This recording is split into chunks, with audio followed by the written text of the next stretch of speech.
माननीय अध्यक्ष महोदय, मैं सदन का नेता होने के नाते माननीय राज्यपाल महोदय के प्रति विशेष रूप से आभार व्यक्त करता हूं, जिन्होंने 16वीं विधानसभा के प्रथम सत्र में अभिभाषण देते हुए सरकार के विजन और मिशन को सामने रखा, हम सबको कृतार्थ किया।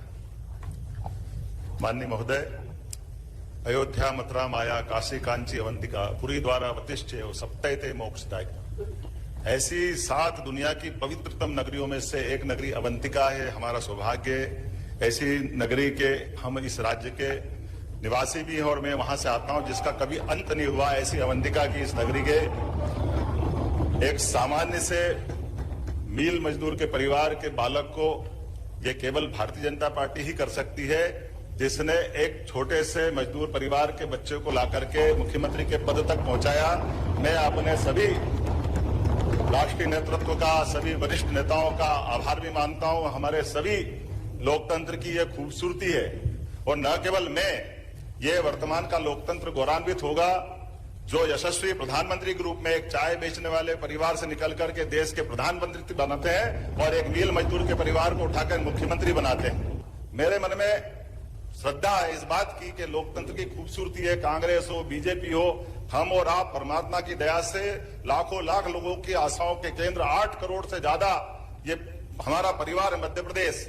उस परिवार से सबकी आशा अपेक्षा के आधार पर जनता के बीच अपना एजेंडा लेकर के जाते हैं और जनता हमारे उस एजेंडे पर मोहर लगा करके सरकार गठन के लिए हमारा मार्ग प्रशस्त करती है। लेकिन हम उस अहंकार के धनी नहीं है, हम उस विनम्रता के सेवक है जिसके माध्यम से भविष्य की कोई नई इमारत खड़ी करने के निकले और हम उसका सबका सहयोग लें। माननीय बाला बच्चन जी ने एक विषय उठाया, आपने कहा पहले केंद्र सरकार 75% राशि देती थी, अब घट करके 60% हो गई।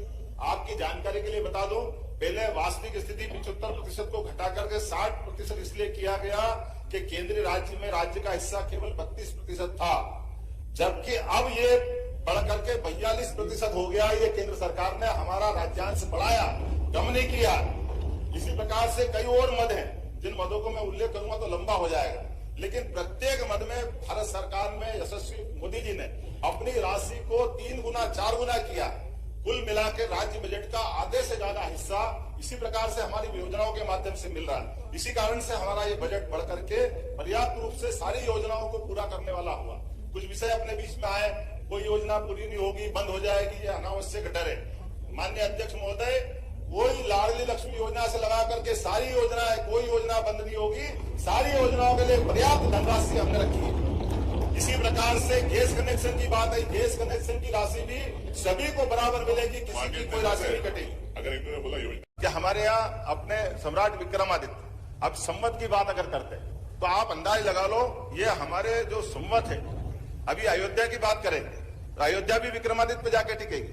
आप अयोध्या और विक्रमादित्य का अंतर नहीं, आप इसका रिकॉर्ड देखिए। पिछली बार हमारे उत्तर प्रदेश के माननीय मुख्यमंत्री साथ में आए थे उज्जैन में, योगी आदित्यनाथ जी, उन्होंने इस बात को कोट किया कि आपका उज्जैन से ही विक्रमादित्य